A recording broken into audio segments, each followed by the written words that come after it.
Hey guys, real privilege today to be on the Seriously Serious show talking to Abigail Duhon. Hi Abigail. Hi. It is so good that you're with us. I'm so happy to be here. You're in town for a show tonight, the iShine show, and my daughters absolutely love your music. How long have you been doing this music shtick? I wrote a song when I was 6 years old when we were going through Katrina, and that's how it kind of all started. Because you're from that area. Mm-hmm. Yeah. So it was a tough time for our family, but like God just gave me hope, and like hope through a song. It was kind of cool. So you started writing music at 6 years old, which who isn't at 6 years old? Who isn't writing music at 6, right? Look at this. So then you started singing, obviously. You started at 9. Because you're a full performer. I've watched your music video. You do the whole thing. Mm-hmm. So did you know then that this is something you wanted to pursue as more than just writing at home? You want to get out on stage? Yes, because I'm a dancer at heart, so I would always go in recitals and stuff. Very cool. Very cool. So what's the music about? Obviously, when you're 6 and it's mostly about the struggle your family's going through because of Hurricane Katrina. That was on my first album, and it was called Because of You. Mm-hmm.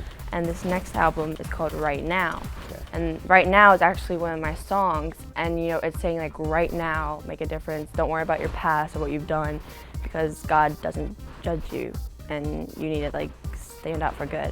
Yeah, I love it. You obviously are part of this amazing generation that we at RemedyLIVE are all committed to. Talk about your generation. Are they wanting to get engaged? Are they wanting to get off the bench? Honestly, not. No. Okay. All right, we'll talk to them. Why? What would you say to them as one of them to get them out, to get them off the bench and get in the game? It's not worth just sitting on like your couch on Friday nights doing nothing. We're like, oh, we're gonna do this Friday night. We're gonna do that Friday night. I mean, like, what's life all about? It's about doing something great. Mm-hmm. Because if God's given you this life, you should do something with it. And yeah. Yeah. So much of what we see, Abigail, in our chat and on the website are these really difficult issues: self-harm, experimental, sexualized activity. We'll talk a bit about mainstream music, but what do you think about these issues? Are these issues that grieve you? They really, yes. I never knew about, like, I've been homeschooled all my life, so I was never really in the schools and not really around in drama and stuff. But like, I found a lot of things out about my friends, and it just made me cry at night because those are my best friends, and they're going through so much. Yeah. And it just hurts me to see. And one of my friends, her name's Anna, she likes listening to like all that rap, like the rap music and all the really bad music stuff. Yeah. It's like really bad music. And she heard one of my songs and she's like, I love this. It makes me feel good, and the beat's awesome. And I don't know, I don't feel bad after listening to it. Yeah. And so it was like kind of made me cry. I was like, wow, I can help out my friends. Again. Makes me want to keep like. If you haven't heard Abigail's music, you need to check it out because it is. Whenever you sing or dance or write or do anything with Jesus as the core of it, there's life, and you can't fabricate that in a studio if you don't have Jesus in your life. And so, talk a bit about the fact that we've got a generation. I visit a lot of youth groups and a lot of festivals, and I'll ask kids to show me what's on their iPhone or on their iPod. And most of the music that they've got is, again, not with a biblical worldview, generally pretty sexual, experimental. What does it do to you when all you think about is the world versus thinking about this great plan that God has for us called the Bible?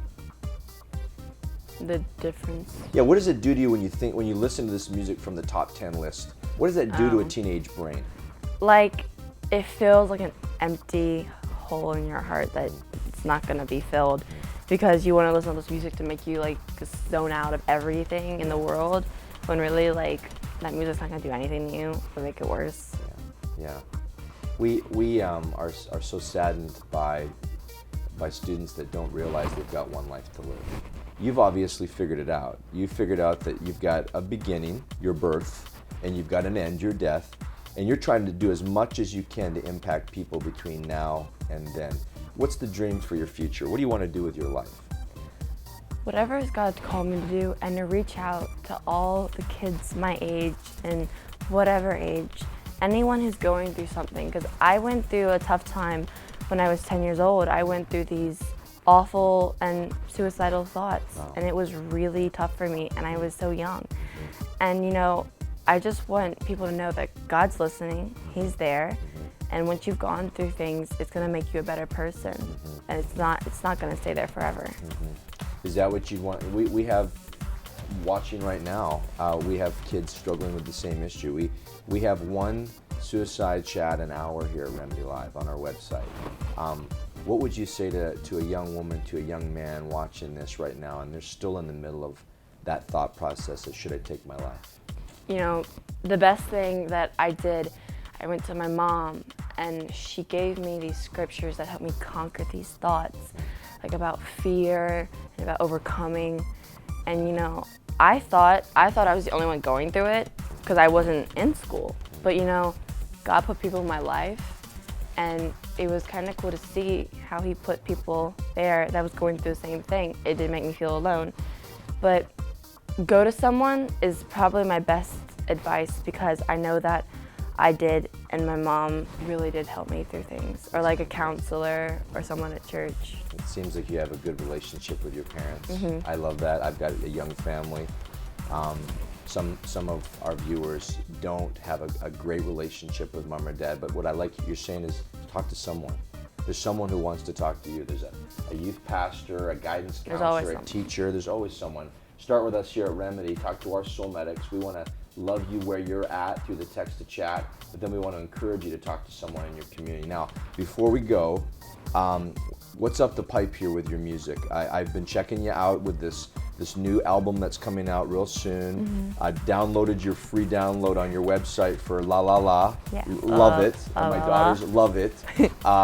But talk to us about your music and how people can find your music. My website is www.abigailduhon.com, and my single is La La La.